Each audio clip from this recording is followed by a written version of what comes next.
In this video, we are going to talk about DNA fingerprinting. ये जो topic it was basically given by sir Alec Jeffrey.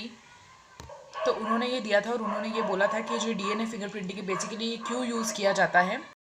हम different individual के DNA के जो pattern है उन पर स्टडी कर सकते हैं कि किस बेसिस पर दूसरे व्यक्ति से डिफ़र करता है। तो ये जो एलेक जेफरी इन्होंने डीएनए फिंगरप्रिंटिंग की टेक्निक दी है। अब ये टेक्निक क्या है, इसको हम कब कब यूज़ कर सकते हैं, तो उसके लिए हमको सबसे पहले ये पता होना चाहिए कि जो ह्यूमन की बॉडी में जो जेनेटिक मटेरियल प्रेजेंट है, जो डीएनए प्रेजेंट है, तो वो जो डीएनए का जो कंटेंट है हम उसको हैप्लॉइड में बोलते हैं 3.3 इंटू 10⁹ इतने बेस पेयर प्रेजेंट है। तो अगर इसका डिप्लॉयड होगा तो क्या होगा, वो 6.6 इंटू 10⁹ क्या है ये बेस पेयर। तो इतने सारे नंबर ऑफ बेस पेयर जो कि हमारी बॉडी में प्रेजेंट है, इसको बेसिकली इंडिविजुअली कैसे स्टडी किया जाए इज़ नॉट पॉसिबल। तो बेसिकली उसके लिए एक नॉलेज यानी कि हमें जो पता है वो जो कि डेवलप हो चुकी है। जो टोटल जेनेटिक मटेरियल जो इंडिविजुअल के अंदर प्रेजेंट है, ऐसा कहा जाता है कि लगभग 99.9% सभी इंडिविजुअल के अंदर, मतलब ऑलमोस्ट सभी के अंदर इतना प्रतिशत सेम है, इतना परसेंट सेम है, वो 99.9% सिमिलर है। तो जो 0.1% का जो डिफरेंस है वो ही बेसिकली यूज़ किया जाता है दो इंडिविजुअल्स के अंदर, जिससे हम उसको आइडेंटिफाई कर सकते हैं। तो इसके अंदर एक स्मॉल स्ट्रेच अपने आप को बार बार रिपीट करती रहती है, तो उसको बोला जाता है रिपीटेड सीक्वेंसेस। अब इन सीक्वेंस के अलावा कुछ ऐसे सीक्वेंसेस जिनको हम सैटेलाइट डीएनए कहते हैं। तो जो टोटल बल्क में जो जेनेटिक मटेरियल किसी इंडिविजुअल के अंदर प्रेजेंट है, उसमें जो पीक को जो सेपरेट किया जाता है, पीक का मतलब होता है जो छोटे छोटे सीक्वेंसेस होते हैं ना उनको, तो उनको जो सेपरेट किया जाता है तो वो किस बेसिस पे किया जाता है। तो आपको पता होना चाहिए कि वो डेंसिटी ग्रेडियंट के बेसिस पे किया जाता है।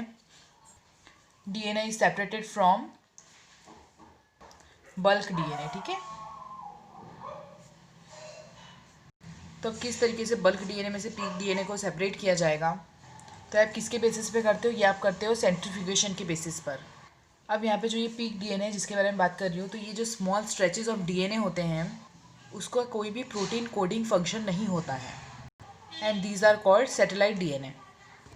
ये जो सैटेलाइट डीएनए है ये सभी इंडिविजुअल के अंदर अलग अलग होते हैं, और यही बेसिस है किस चीज़ का, डीएनए फिंगरप्रिंटिंग का।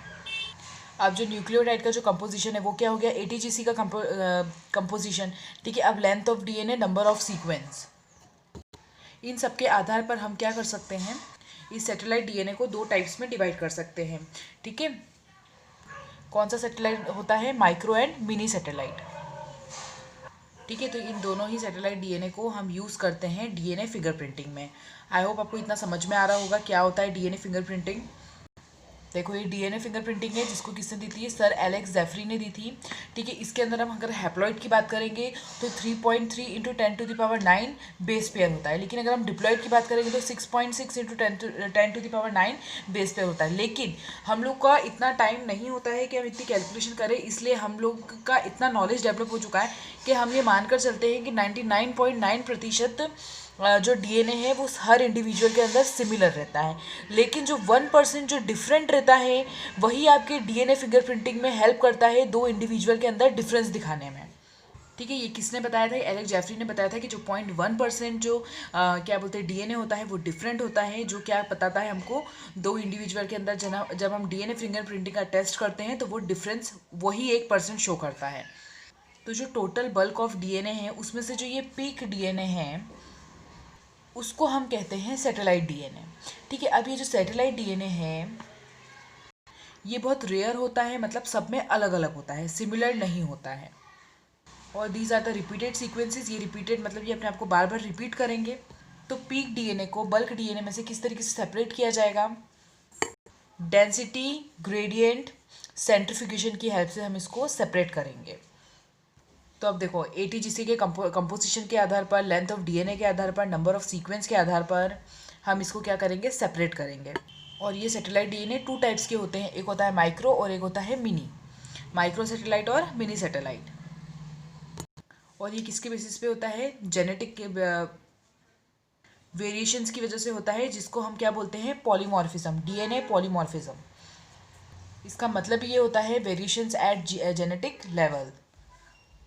अब हम बात करेंगे कि जो ये डीएनए फिंगरप्रिंटिंग है इसके यूजेस क्या हैं। एक तो हम इसका पैटर्निटी टेस्ट में यूज़ करते हैं।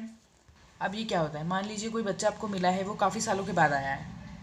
अब अगर उसको देख के कोई बोल रहा है कि ये मेरा बेटा, जैसे कि हम टीवी सीरियल्स के अंदर देखते हैं, ठीक है, तो उसको मैच करवाने के लिए हमको क्या करना पड़ता है, बच्चे का डीएनए और जो फादर है उसका डीएनए का टेस्ट करवाना पड़ता है। तो जो वो टेस्ट कराया जाता है तो उसमें डीएनए फिंगरप्रिंटिंग टेस्टिंग यूज़ की जाती है, ठीक है, ये टेक्निक यूज़ की जाती है। फिर नेक्स्ट क्या यूज़ है इसका, to identify the criminals in murder और रेप केस। क्रिमिनल्स को भी हम आइडेंटिफाई कर सकते हैं किस केस के अंदर, मर्डर और रेप केस के अंदर। अब जैसे कोई मर्डर केस का कोई स्पॉट है, ठीक है, वहाँ पे हमको डीएनए का मतलब उसका ब्लड मिला हो, तो ठीक है, उससे हम डीएनए टेस्ट करके पता चेक कर सकते हैं। देखो डीएनए सैंपल हमको स्पर्म से मिल सकता है, फॉलिकल से मिल सकता है, सलाइवा से मिल सकता है, हेयर से मिल सकता है, ब्लड से भी मिल सकता है। तो किसी भी इंसिडेंट वाले स्पॉट से हम उस सैंपल को कलेक्ट करेंगे और जिन पे हमें डाउट है, जिन पे हमको सस्पेक्ट है, उनसे हम क्या करेंगे, उनका मैच करवाएंगे। कई बार जो जनरेशन यूज़ की जा रही है एक जनरेशन से दूसरी जनरेशन में, वो क्या होती है, कभी कभी हेरिटेबल भी हो सकती है। तो उसको क्या कहा जाता है, हेरिटेबल म्यूटेशंस। तो कई बार क्या होता है कि कोई जीन्स है जो कोड कर रहे हैं किसी प्रोटीन के लिए, तो अगर उसमें कोई वेरिएशन आएगी तो वो नेक्स्ट जनरेशन में हम उसको देख सकते हैं, मतलब नेक्स्ट जनरेशन में वो हमको दिखाई देगी। मान लो हमने हीमोफीलिया की बात करी, एक्स क्रोमोसोम पर उसका जीन प्रेजेंट था, उसमें कोई भी म्यूटेशन आती है अगर पेरेंट के अंदर, तो वो नेक्स्ट जनरेशन में बच्चे के अंदर ऑब्जर्व की जाएगी। लेकिन कोई ऐसे सीक्वेंस पे अगर म्यूटेशन आती है जो किसी प्रोटीन के लिए कोड ही नहीं कर सकता, तो उसको डिटेक्ट करना थोड़ा मुश्किल होता है। तो सैटेलाइट डीएनए के अंदर जो भी वेरिएशंस आती है, जो भी मतलब प्रॉब्लम आती है, वो काफ़ी समय के बाद में ही जाकर ऑब्जर्व की जाती है। अब ये जो एलेक्स ज़ेफरी, इन्होंने और भी इसके साथ साथ बहुत सारी चीज़ें बताई थी, इस साथ साथ में इस टेक्निक को उन्होंने स्टडी किया और ये बताया कि डीएनए फिंगरप्रिंटिंग को हम कैसे यूज़ करेंगे टू आइडेंटिफाई द क्रिमिनल्स या फिर पैटर्निटी टेस्ट के लिए। अब कई बार ये क्वेश्चन आ जाता है कि VNTR क्या है, ठीक है, तो इसको बोला जाता है variable number of tandem repeater. कुछ ऐसे सीक्वेंसेस हैं ये जो मोस्ट अकरिंग सीक्वेंसेस है, ठीक है, टेंडम रिपीटर्स। अब आपसे पूछेंगे जो टेंडम रिपीट्स है इसके एप्लीकेशन क्या है, इसके यूज़ क्या है, तो आप ये लिखोगे, it is used a radio active prop. जैसे कि मैंने भी आपको एक एग्जांपल बताया कि अगर किसी बच्चे का डीएनए हमारे पास में है, या चलो हम रेप केस समझते हैं कि कोई ऐसा रेप केस हुआ है, तो रेप केस में अगर कोई विक्टिम थी और अगर उसके अंदर हमको स्पर्म का कोई सैंपल मिला है, तो हमने क्या करा, उसके स्पर्म के सैंपल को आइडेंटिफाई किया, उसकी जो डीएनए का जो सैंपल था उसको आइडेंटिफाई किया। अब जिन जिन लोगों पर हमको डाउट है, अब जो सैंपल हमको मिला है उसको हमने बोला है VNTR। अब ऐसा क्यों बोला हमने, क्योंकि यही वो सैंपल है, यही वो प्रॉब है जिसको हमें S1 मतलब सस्पेक्ट 1 और सस्पेक्ट 2 से कंपेयर करना है। अगर ये जो सैंपल है, अगर ये फर्स्ट सस्पेक्ट से मैच हो जाए तो मतलब क्या है, यही क्रिमिनल है, यही कल्पेट है। अगर वो नहीं हो और अगर सेकंड से मैच होता है तो वो कल्पेट होता है। तो हम कोई ना कोई प्रूफ तो लेके चलेंगे ना, एक प्रॉप, तो वो कहलाता है आपका VNTR। अब मान लीजिए आपको सैंपल मिल गया, आप देखो ब्लड स्टेन जो आपको मिला है ये कहाँ से मिला है आपको, एक्सीडेंट स्पॉट से मिला है या कोई भी मतलब जहाँ पर जो केस हुआ है वहाँ से मिला है आपको। अब ये जो ब्लड स्टेन है ये नॉर्मल क्वांटिटी में हो सकता है, ज़्यादा क्वांटिटी में ना हो। तो कई बार क्या होता है, हम ब्लड स्टेन की मल्टीपल कॉपीज़ भी तैयार कर लेते हैं। तो क्या होता है, जब भी कोई भी सैंपल हमको कम क्वांटिटी में मिला होता है ना एक्सीडेंट स्पॉट से, तो हम उसको एम्पलीफाई करवा लेते हैं, मतलब उसकी कॉपीज़ तैयार करवा लेते हैं। ऐसा क्यों करते हैं, क्योंकि जब उसका टेस्ट होता है, मतलब जब उस पर एक्सपेरिमेंट होता है, तो कहीं हमसे डीएनए सैंपल लूज़ ना हो जाए, लॉस ना हो जाए हमें उसका, ठीक है, क्योंकि हमारे पास में एक्सीडेंट स्पॉट से हमको बहुत सारा ब्लड तो मिलेगा नहीं, हमको थोड़ा सा ही ब्लड मिलेगा, ठीक है, तो उस थोड़े ब्लड से हमको उस पर सारा एक्सपेरिमेंट करने होते हैं कि किससे मैच हो रहा है, नहीं हो रहा है, ठीक है, हमको जब कल्पेट का पता करना होता है तो हमको क्या करना पड़ता है, उसकी कॉपीज़ तैयार करनी पड़ती है। तो सबसे पहला टेस्ट ये होता है कि उसमें डीएनए का आइसोलेशन होता है। डीएनए को आइसोलेट कर लिया आपने उसके सेल में से। अब मान लो हेयर फॉलिकल था, स्पर्म था, आपने क्या करा, उसमें से डीएनए को निकाल लिया। फिर क्या करवाओगे आप, डाइजेशन बाय रेस्ट्रिक्शन। हमने क्या करा, अब डीएनए का डाइजेशन करवा दिया रेस्ट्रिक्शन एंजाइम की हेल्प से। अब हम क्यों करवा रहे हैं डाइजेशन, क्योंकि डीएनए का जो सैंपल हमको मिला है, हर जो मतलब सेल होता है ना, उसमें से बहुत लॉन्ग थ्रेड होता है डीएनए का। तो उस पूरे के साथ एक्सपेरिमेंट करना काफ़ी कॉम्प्लिकेटेड होता है। तो पहले उसको हम क्या करते हैं, स्मॉल सीक्वेंसेस के अंदर ब्रेक डाउन करवाते हैं रेस्ट्रिक्शन एंजाइम्स की हेल्प से। फिर आपने क्या किया, कुछ स्पेसिफिक सीक्वेंसेस पर कट लगा दिया डीएनए का। तो थर्ड के पॉइंट क्या होगा आपका, जेल इलेक्ट्रोफोरेसिस। ठीक है, अभी जेल इलेक्ट्रोफोरेसिस क्या होता है, जेल इलेक्ट्रोफोरेसिस एक ऐसी टेक्निक है जो डीएनए की छोटी छोटी फ्रेगमेंट्स को आइसोलेट करने में हेल्प करती है। सबसे पहले आपने क्या किया, आपने सबसे पहले डीएनए को सेल में से निकाला, ठीक है, उसको आइसोलेट करा, देन उसके बाद में उसको डाइजेशन करवाया बाय रेस्ट्रिक्शन एंजाइम, फिर उसके बाद में उसको जेल इलेक्ट्रो फॉरेसिस से क्या करवाया आपने, उसके छोटे छोटे फ्रेगमेंट्स में उसको कट करवाया, फिर आपने इसको ट्रांसफ़र कर दिया किस पे, सदर्न ब्लॉट पे। अब सदर्न ब्लॉट क्या है, ये बेसिकली एक नाइट्रोजन से बनी हुई एक ऐसी मेम्ब्रेन है, नायलॉन या फिर नाइट्रोसेल्युलोज से बनी हुई एक मेम्ब्रेन है। ये क्या बोलते हैं इसको, सदर्न ब्लॉट। अब साथ साथ में आपने क्या किया था, रेडियो एक्टिव भी किया था आपने वीएनटीआर को, मतलब आपने जो वीएनटीआर है जो आपका क्या है, ये आपका प्रॉब है, ठीक है, तो उसको भी क्या करा आपने यहाँ पर इसके अंदर नायलॉन मेम्ब्रेन के अंदर डाला। अब ऑटो रेडियोग्राफी एक ऐसी डिवाइस है, एक ऐसी मशीन है जिसमें आप विजुअलाइज कर सकते हो, देख सकते हो किसका डीएनए कौन से सैंपल से मैच हो रहा है।